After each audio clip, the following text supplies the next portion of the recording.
137 ساڵ پاش هاتنە دنیای مەسیح ڕێکەوت لەگەڵ 890 ساڵ پاش دامەزرانی ڕووم. ڕوومیەکان سەدان ساڵەکە لە باکووری تورکیەوە تاکو و باشووری سووریەیان خستۆتە ژێر دەسەڵاتی خۆیان و ئەم ناوچەیان ناوە ڕوومی ڕۆژهەڵاتی. ڕوومیەکان خۆیان بە پێشکەوتوترین خەڵکی سەردەمی خۆیان دەزانن، بەڵام لە ڕاستیدا دەبێت سەردەمی دەسەڵاتداری ئەوان لەلایەکەوە سەردەمی پێشکەوتنی معماری، شارسازی و شارستانیەت بزانین. لەلایەکی ترەوە سەردەمی پێشێلبوونی بایخەکانی مرۆڤایەتی و سەردەمی دڕندەیی و وەحشیگەری. فیلادلفیا یەکێک لە ئەیالەتەکانی ڕوومی ڕۆژهەڵاتیە کە ئەمڕۆکە ئەو شوێنە بەناوی ئەمان پێتەختی وڵاتی ئۆردۆن دەناسین. نادراوگەلی تایبەت لە ڕوومەوە دەگەنە فیلادلفیا و هەواڵی سەردانی زوو بە زووی ئیمپەراتۆری ڕووم ئادریانوس لە ئەیالەتەکانی ڕوومی ڕۆژهەڵاتی وەکو فیلادلفیا بە دیۆکلێتیانوس فەرمانداری فیلادلفیا دەدەن و ئەم هەواڵە بۆ ڕوومیەکان زۆر جێگای خۆشحاڵی و شادمانیە. دیۆکلێتیانوس یا بە قسەی خەڵکی بوومی ناوچە دەقیانوس فەرماندارێکی بەدەسەڵات و بێڕەحمەکە ڕەحم و بەزەیی لە دڵدا نییە. پاش عروجی عیسای کوڕی مەریەم بۆ ئاسمان ئاینی خودایی ئەو وردە خەریکی پەرەسەندنە و ئەمە بۆ ڕووم زۆر ئەستەمە. ڕوومیەکان کە پەیڕەوی خودایانی ئولەمپ بوون و خودایانی جۆر بە جۆریان دەپەرستی نەیان دەتوانی ڕووخان و لە ناوچوونی ئاینی بتپەرستی ببینن و شاهدی پەرەسەندنی ئاینی تاقانە پەرستی بن. بەمبوونەوە بە توندی دژی پەیڕەوانی ئاینی تازە دەجوڵێنەوە و ئەوان ئەشکەنجە و ئازار دەبن. بەڵام بەم هەموو تند و تیژیەوە تا ئێستا نەیانتوانیوە ڕێگا بە ئاینی تازە ببەستن.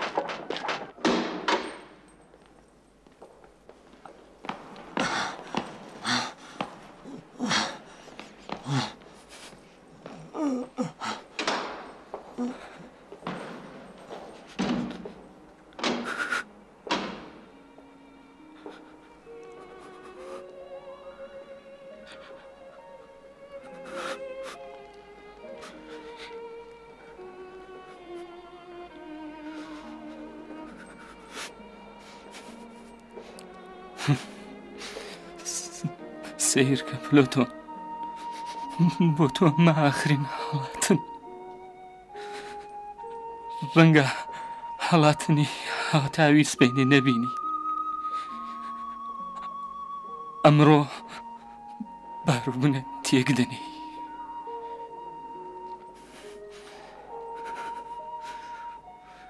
بەڵام سەفەر بۆ کوێ؟ پەنای ڕەحمەتی پەروەردگارت؟ یانی بەم تاوانبارە ئیزنی دیدار دەدا؟ ئەی مێهرەبان، هاتووین و گەورەیت کرد و ئەم بچووکەت بەخشی و بەم بێچارەیە ئیزنی هاتن بۆ پەنای ڕەحمەتی خۆتت دا. من خۆم دەناسم. بەم هەموو شەرمەزاریەوە چ بکەم؟ تۆ ئەم شۆ نەخەوتووی پلۆتۆن. تاوێکی تر دەخەوم، خەوێکی دوور و درێژ، پاشەویش بێدارەیەکی هەتاهەتاوی. پلۆتۆنیوس، بەڕاستی ئەگەر پاش مردن ژیانێک و پاش ئەم هەموو ڕەنجە پاداشێ نەبێ چی؟ یانی دەکرێ بەڵێنی هەزاران پێغەمبەری ڕاست پێش جێبەجێ نەبێ؟ نا.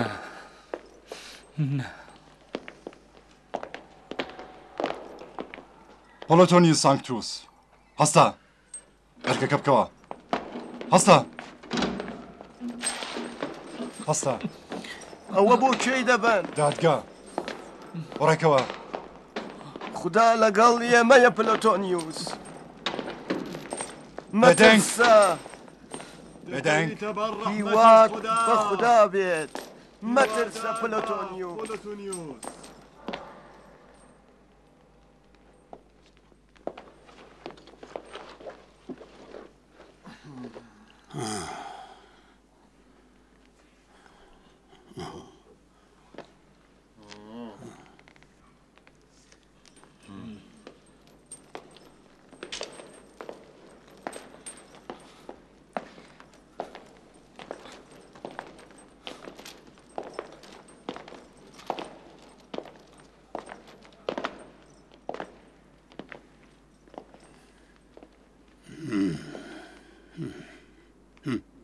پۆلۆتۆنیۆس ساینتۆس چۆن دەرێت؟ ڕۆمی. خەڵکی کوێیە؟ ئەم شارە فیلادلفیا. تاوانەکەی بخێنەوە.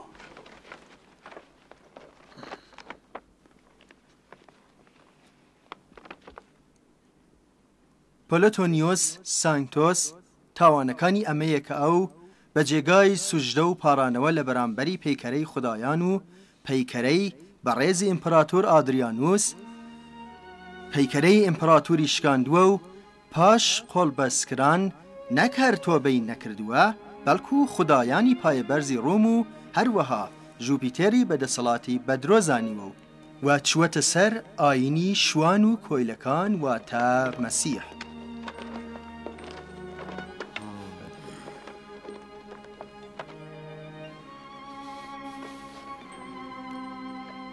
دروستە؟ بەڵێ.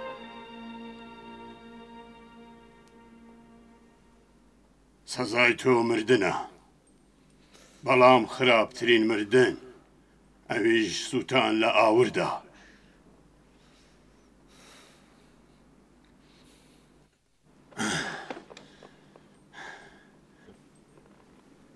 بەڵام دەمانەوێ دەرفەتێکت پێ بدەین. بیستومە گەورەی ئێوە کەسێکە بە ناوی ئادونیا. ئەگەر جێگای ئەو بە سەربازانی ئێمە پێنجشان بدەی لە تاوان و سەزاکەت کەم دەکرێتەوە.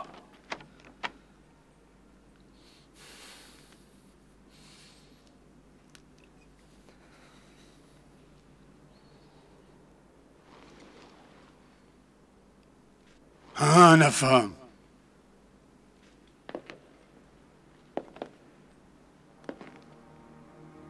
ئەم دادگایە پۆلۆتۆنیۆس سانکتوس بە تاوانی شکاندنی پەیکەرەی ئیمپراتور و پەرستنی خودای بێگانە و ئاژاوەنانەوە لە ناو بەندەگانی ئیمپراتور ئادریانوس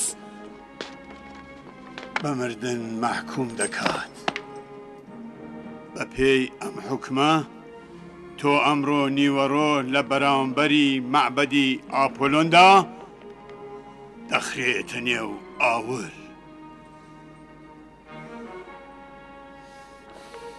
بیبەن.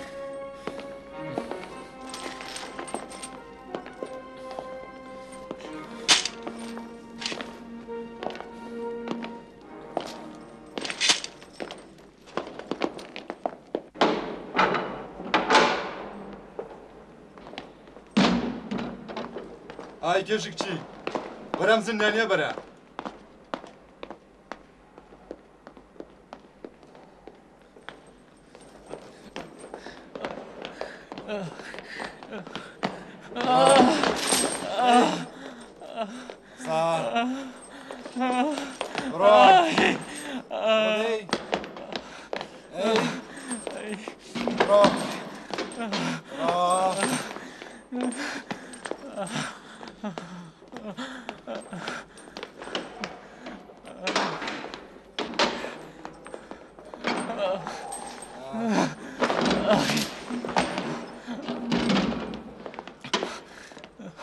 پلۆتۆن چیان بەسەر هێناوی؟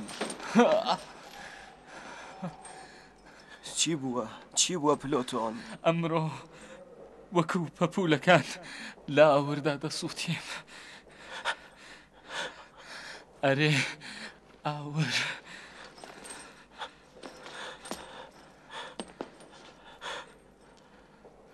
یعنی سەختترین سزا.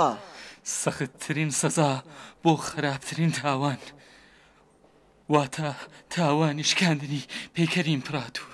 بۆچی ئاور؟ تەوفیری چییە ئەدنان؟ بۆچی تەوفیری هەیە؟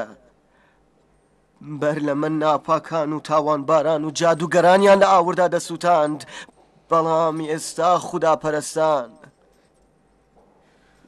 لە ئاکامدا دەبێ بڕۆین. ڕۆشنەکەی تەوفیری نییە، چ ئاور چ خاچ و چ قەفەسی شێرەکان.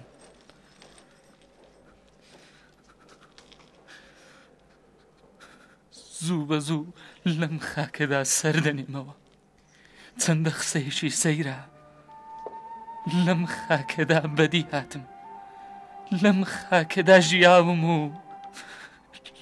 لەم خاکەدا ئەسپەردە دەکرێت بەڵام دەترسێم یعنی تۆ لە مردن دەترسی؟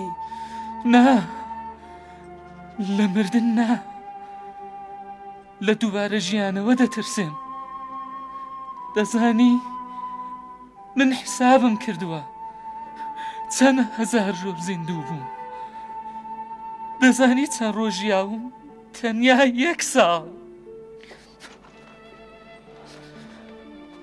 لەو ڕۆژەوە کە ئادۆنیام چاو پێکەوتووە ژیاوم بەر لەوە زۆر جار نافەرمانی خودام کردووە پەنادە بەمە بەر خودا بەم دەستانە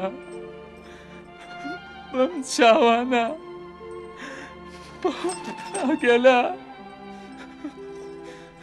و ئێستا لەم تا ساتەدا نازانم خدا منی بەخشیوە یانە گەرانمە بە پلۆتۆ تۆ لەم ماوە کورتەدا قەرەبووت کردووەتەوە ئێستاش بە گیانی خۆت قەرەبووی دەکەیەوە بگرە من تۆ تێک دەشکێنم بگرە ئەمان دەتکوژم ئێستا تەبینی ئێستا من تۆ دەکوژم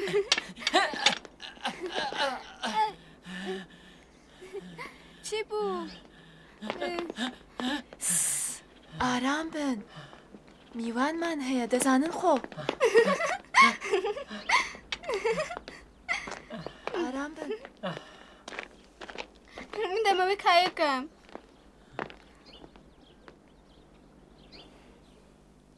ئێمە دەبێت تەواوی هێزی خۆمان بۆ لایەنگری لە شەوساوان بەکاربەرین بێگومان ئێوە بۆ هەموو عەقڵ و فامەوە دەتوانن پارێزەرێکی باش بۆ پێرەوان و خەباتکارانی ئاینی تازە بین جگەلەوەش ئێوە بە ناوی زاوای دیۆکلێتیانوس و مێردی خەت و هێلێن لە دەسەڵاتی خۆتان لە کۆشک دەتوانن یەک جار زۆر کەڵک وەربگرن و بەهرەی لێ وەربگرن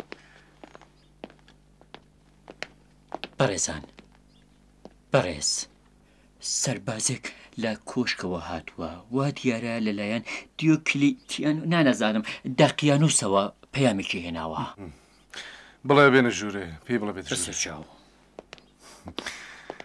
هێشتا باش نایەتە سەرزاری بە دیۆکلیتیانوس دەڵێ دەقیانوس بڕۆ پێشێ ڕۆژ باش بەڕێزان ڕۆژ باش جەنابی دیۆکلیتیانوس ئێوەی بۆ کارێکی گرنگ بۆ کۆشک بان کردووە زۆر باش فەرمایشی نییە قوربان فەرموون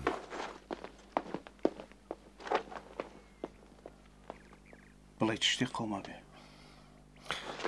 بە زۆیی تێدەگەین گەلووس کارسکەی من ئامادەکەن بەسەر چاو ئێوە بەرەو کۆژمەڕەکەون منیش لە هەوڵین فرسەتدا دەگەمەوێ هەوڵ بدەن بە نەبوونی من نەزانن ها زۆر باش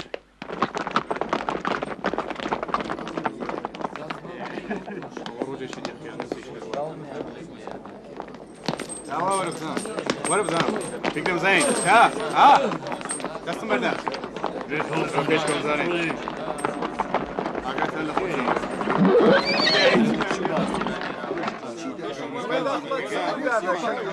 بێگومان شتێکی گرنگ ئەو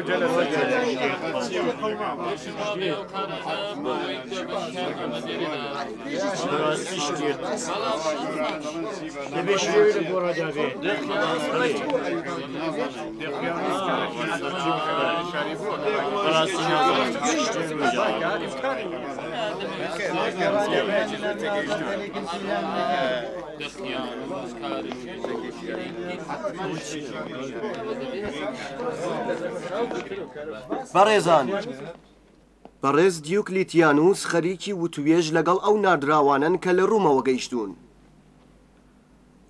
بەڕێزان دەبێ کەمێ ڕاوەستن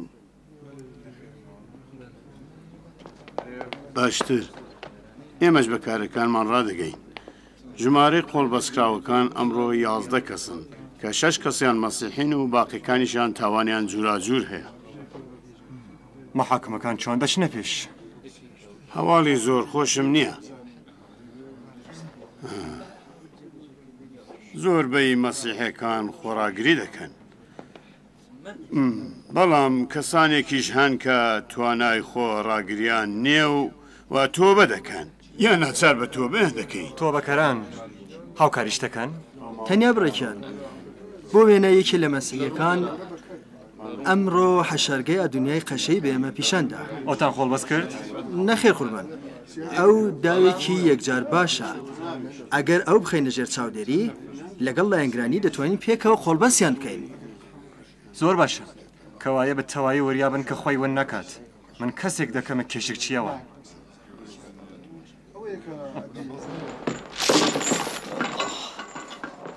هیواد بە خوددا بێ پلۆتۆن. خوددا لەگەڵمانە. خدایە پەنا بۆ تۆ دەبم. خدایە ئاگادرین بێ.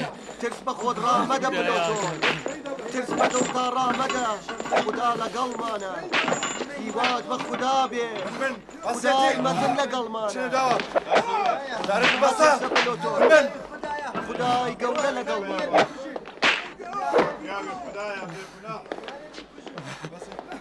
هیواد بە خوددا بێ پلۆتۆن. هیواد بە خوددا بێ. ترس بە دڵت ڕامەدە. ترس بە دڵت ڕامەدە. خوددا لەگەڵمانە پلۆتۆن. خوددا لەگەڵمانە پلۆتۆن. خدای مەزن ئاگادار. خدای مەزن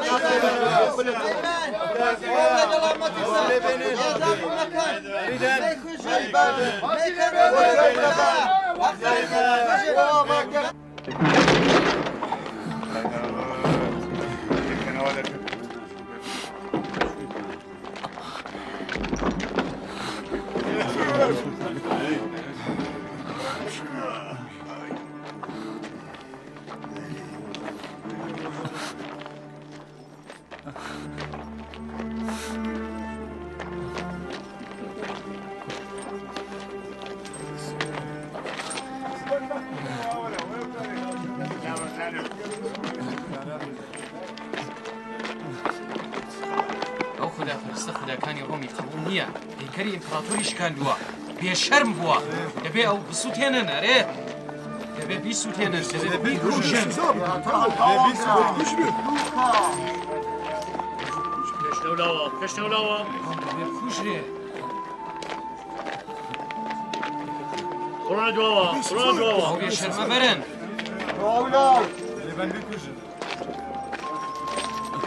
ئەو بێشەرمە خوداکانی ڕۆمی قبول نییە. دەبێ بکوژرێ.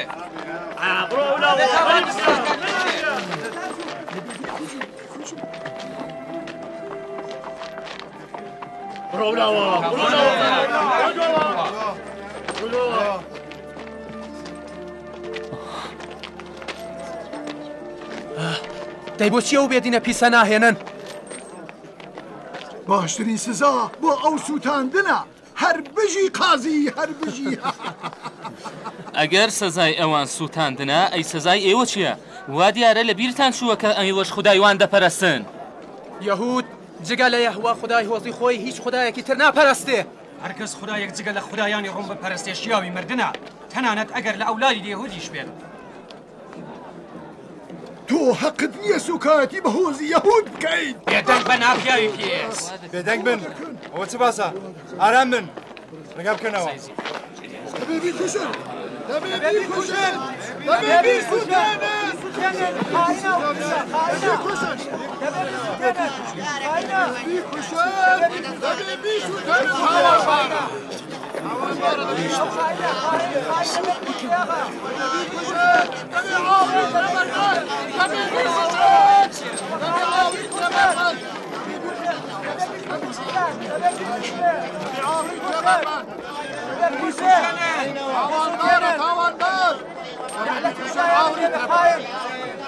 بیکوژن. بیکوژن ئاوری تێبەردن. لە نێوی بەرن.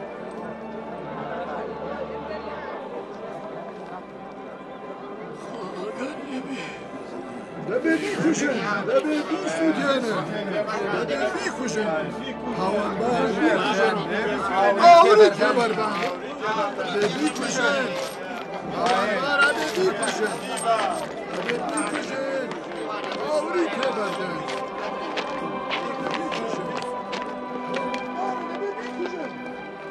دەبێ بیکوژن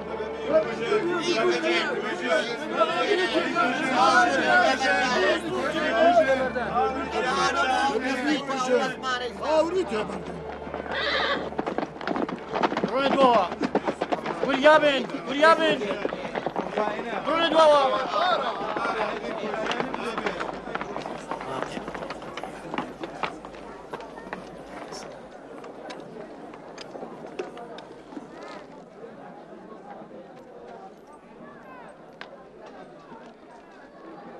به حکمی دادگاه عالی فیلادلفیا و به فرمانی عالی جناب دیوکلتیانوس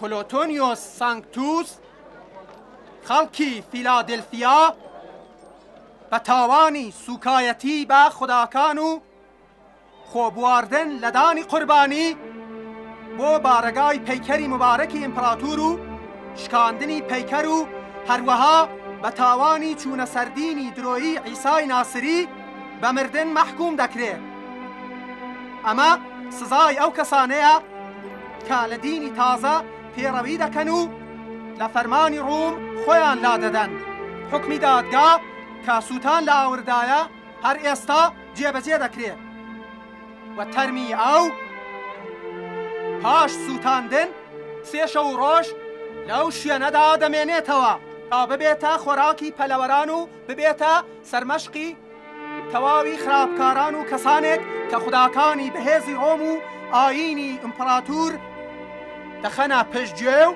دسنه سردینی کسانی روتو رزاو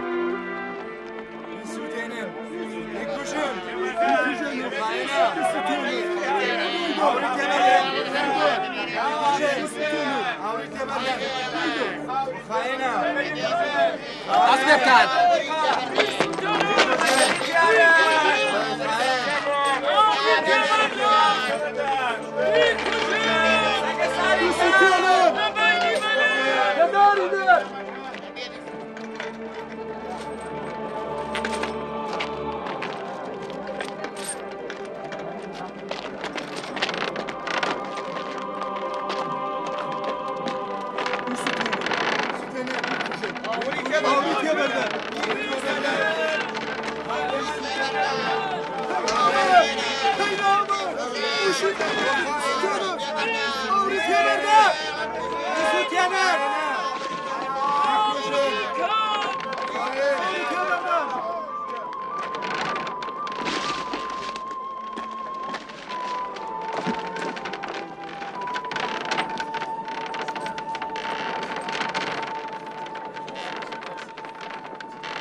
کەس ڕاکرن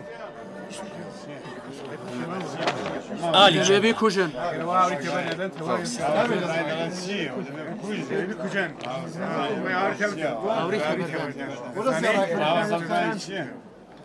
پلوتۆنیۆس تۆ بەر لە مردن قسەیەکت بۆ وتن هەیە ئەمە ئاخرین دەرفەتێکە کە بەهار تاوان بارێکم دەرفەتە دەدرێ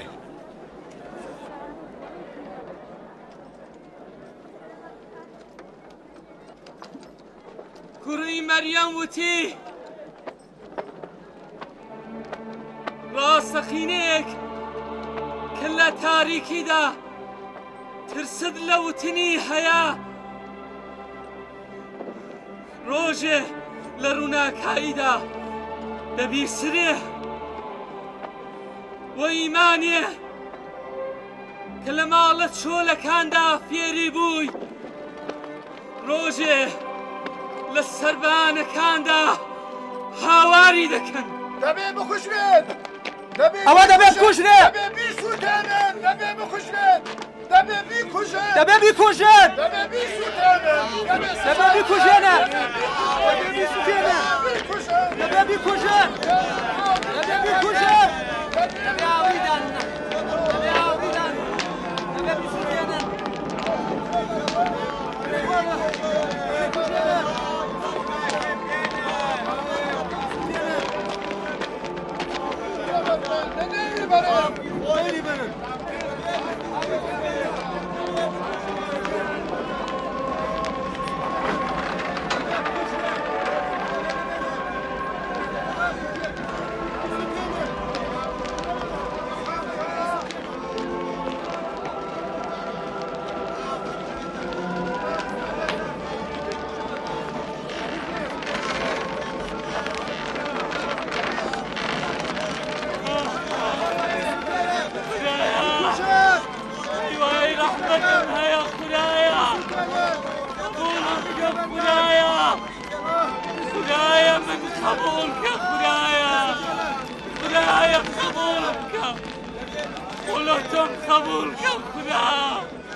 سلامی ئێمە بە گەورەمان مەسیح بکەین.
عالی جناب دیوکلیتیانوس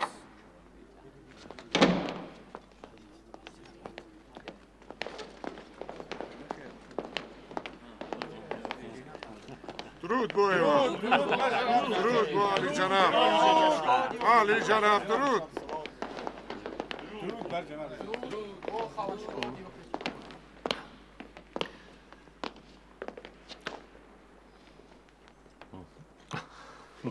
راحت بن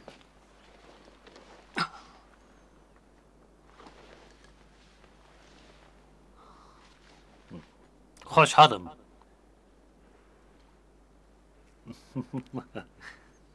خوشحالم کە هەمووی ئێوە لێرەدا دەبینیم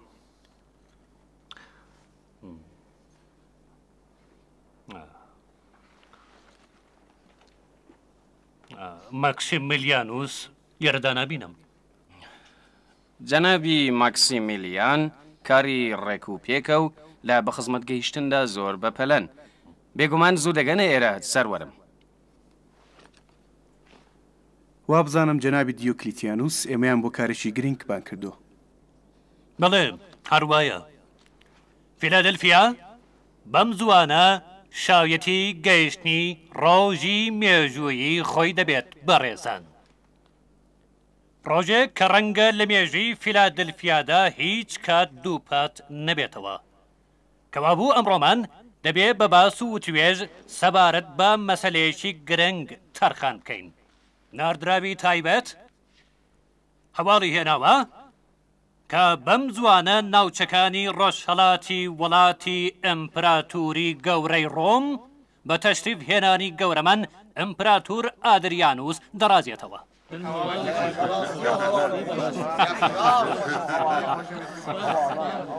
سپاس بۆ ژوپێتر توانای پایە بەرز کەوا شانازێکی گەورەی پێدای و بەڕێزیان ڕەنگە لەسەر ڕێگایاندا بۆ ئورشەلیم لە فیلادلفیاشدا سەرداونێکی کورتیان هەبێت.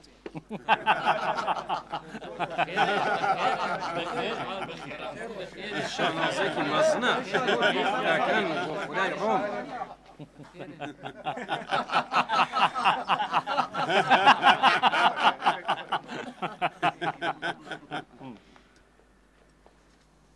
فەرمووتان ڕەنگە بێن ئالی جەناب یعنی دڵنیانین؟ وتم ڕەنگە چونکو لەوانەیە ڕێگاکەیان بگۆڕن بەڵام ئێستا بڕیار وایە و ئێمە دەبێ ئامادە بین. درود بۆ ژوپێتەری توانای پایە بەرز چه بەختەوەریەک دیدار لەگەڵ ئیمپراتۆر نەدیداری خدای نەتەوەی ڕۆم بەڵکو خدای نیوێک لە جەهان ئەم شانازەیە بۆ هەر کەسێک هەڵ ناکەوێ. من بیستومە جەنابی دیوکلیتیانوس لەگەڵ خودایانی ئیمپراتوری ڕۆم هاوسپایی بوون. بەڵێ لە سەردەمی ئیمپراتوری تراجاندا جەنابی ئادریانوس فەرماندەی لەشکری گەورەی ڕۆم بوون و ئەمنیش یەکێک لە ئەفسەرانی پایە بەرزی بەڕێزیان بووم. ئەم قسە ڕاستە کە ئێوە گیانی بەڕێزمان ئادریانوسان نەجات داوە؟ ببورن گەورم من بۆ چەشنەکە بیستومە کات و ساتێکی یەکجار سیر بووە لە شار لەگەڵ ئێرانیەکاندا لە ناکاو دوژمن هێرشی کرد و زۆربەی ڕۆمیەکان بە ناچار پاشەکشە دەکەن و جەنابی ئادریانوس دەکەوێتە گەمارۆ تاوێ درەنگکردن بە بەهای گیانی ئەوان تاوا دەبوو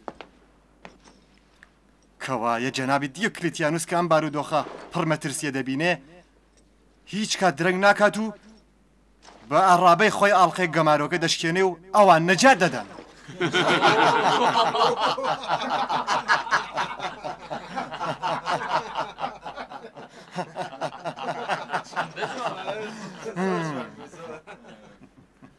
کەوایە گەورەمان ئیمپراتۆر گیانی خۆی لە دلێری دیوکلیتیانوسەوە دەزانێ. یانەی خودای خەڵک گیانی خۆی لە بەندەکانیەوە دەزانێت؟ ئەم قسەیە شیاوی ڕاوێژکارێکی پایە بەرز و گەورە وەکو ئێوە نییە. ئەم قسەیە سیر نییە. تەنیا خوداکان دەتوانن خوداکان نەجات بدەن. هەڵبەت دەزانن کە بەندەگان بازووی خوداکانن و بڕێجا لەوانە بۆ ڕزگارکردنی یەکتر کەڵک وەردەگرن. هەڵبەت ئەوەش بڵێم کە نەجاتی جەنابی ئادریانوس بەدەستی جەنابی دیۆکلیتیانوس لەو کاتەدا بوو کە هێشتا جەنابی ئادریانوس نەگەیشت بوونە پلە و پایەی خودایی.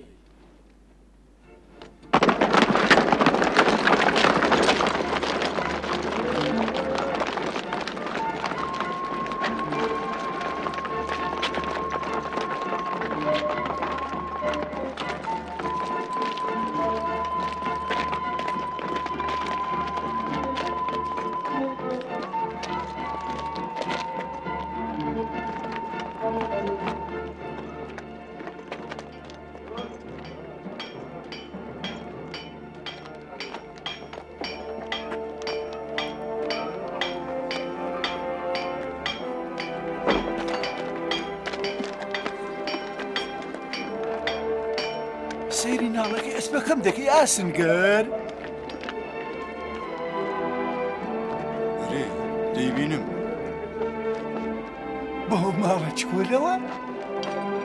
چه ئەڕابێکی گرانبایی هەیە؟ سانکتوس دەڵێ؟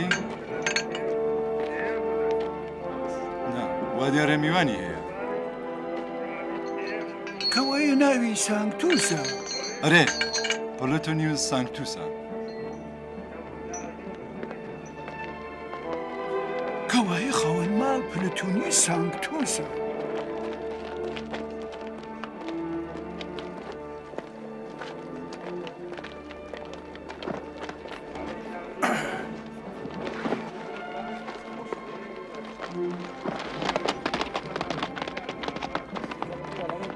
مەگەر ناڵن نەدەبیت مەگەر نەخۆشی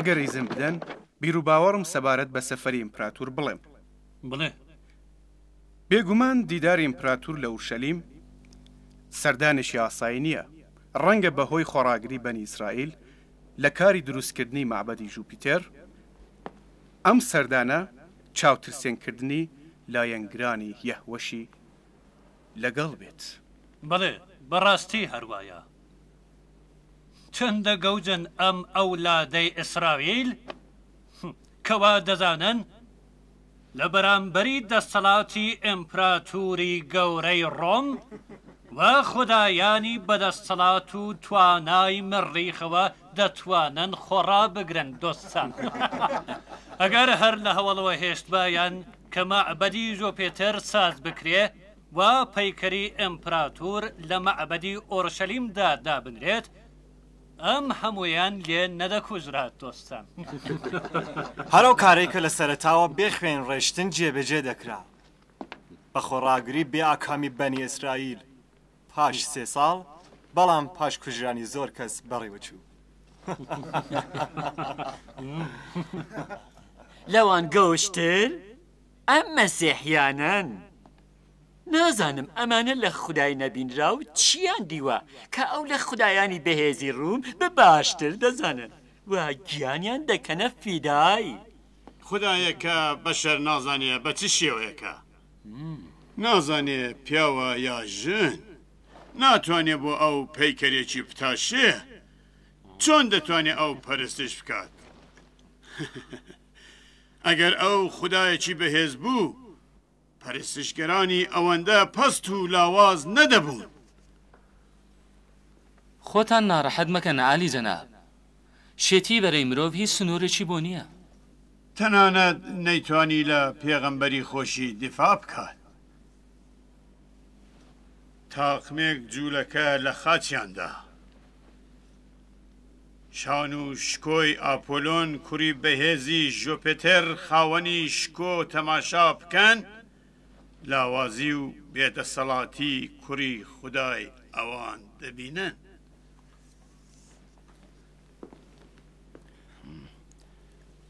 دەڵێن لە ئاینی ئەوانەدا ئیسا کوڕی خوددا نەبووە بەڵکو و پێغەمبەری خوددا بووە یەکێ لە خەشەکانی مەسیحی پاش لە خەچدرانی ئیسا ئەم مەسەلەی بابوو ئەولادەی بۆ ڕاکێشانی زیاتری ڕۆمێکان بەرەو ئاینەوە ڕێخست ڕەنگە لە ڕوومیەکانەوە فێربوونە کە کوڕێک بۆ خودای خۆیان ساز بکەن ببورێن خاوەنشکۆ کۆبوونەوەی ئەمڕۆ بۆ باس سەبارەت بە بیرروباوەڕی مەسیحیەکانە یا جەنابی دیوکلتیانوس بۆ مەسلێکی گرنگتر ئێمەی بان کردووەتە ئێرە ئافرین مەبەستی ئێمە زۆر گرنگتر لەم قسانەیە بێگومان هاتنی ئیمپراتور کار یەکجار زۆری هەیە کە مەبەستی باسی ئەمڕۆی ئێمەش سەبارەت بەمەیە هاتنی ئیمپراتور بۆ فیلادلفیا دەبێ ڕووداوێکی گەورە بێ ئەتۆ پرۆتۆسی بەڕێز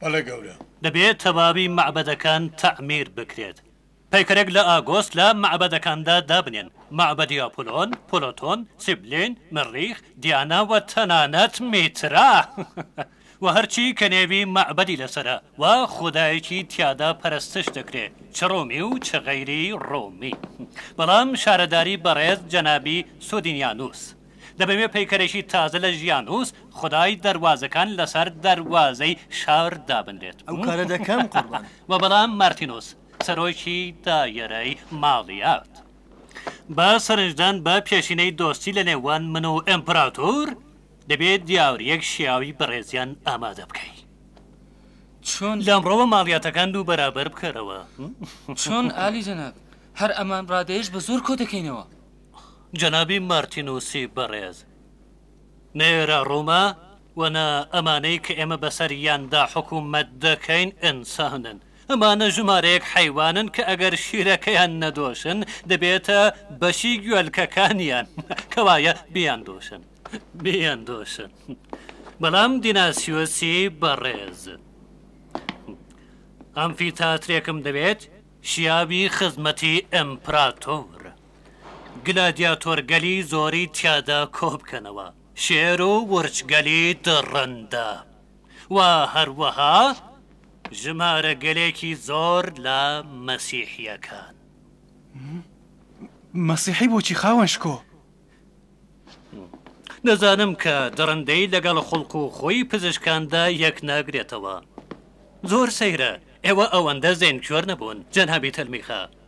دەی لێوە دەپرسم ورچەکان و شێرە دڕندەکان دەبێت بە چ شتێک ببنە هۆی کەیف خۆشی ئەمپراتۆر؟ دەی ئاشکرایە زەوینی فیلادەلفیا دەبێت لە خوێن پاراو بکرێت خوێنی مەسیحی.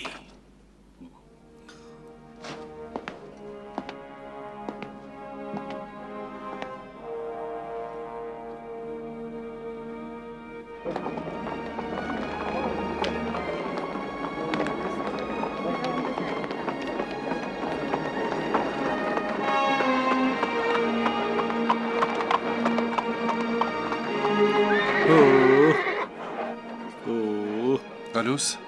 بەڵێ گەورەم. هەرێستا بڕۆ بۆ لای ئادۆنیا بۆ پێی بڵێ جگای خۆی بگۆڕێ. ڕەنگە پلۆتۆن لە ژێر شکنجەدا قسەی کردبێ. یانی پلۆتۆن؟ ئەرێ خاوەن شکۆ ئەگەر قسەی کرد بە ئادونیا دەبێت هەیەستا قۆڵبەست کرابە. ڕەنگە بان خەزنیان گرت بێ تا وەکو داوێک کەڵکی لەوەربگرن و ئەو لەگەڵ تەواوی لایەنگرانی پێکەوە قۆڵبەست بکەن. کەوایە دەبێ ئەم کارێ بکەین وانە؟ بڕوانە گالوس ئەگەر بڕیار وا بێت تۆ لەگەڵ شێرێک بەتەنێت لە قەفەسێکدا بژیت دەبێت زیاتر لەوەی کاقلت دەی بڕێ خۆت پارێزی.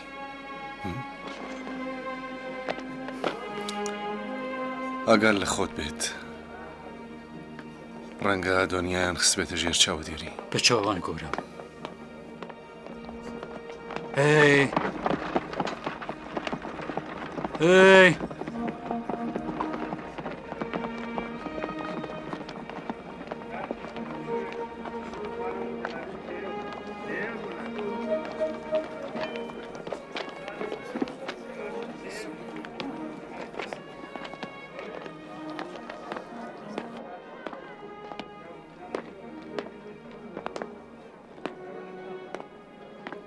کارم بە جنابی ماتیوس هەیە مەسەلێکی زۆر گرنگە لێرە ڕاوەستە.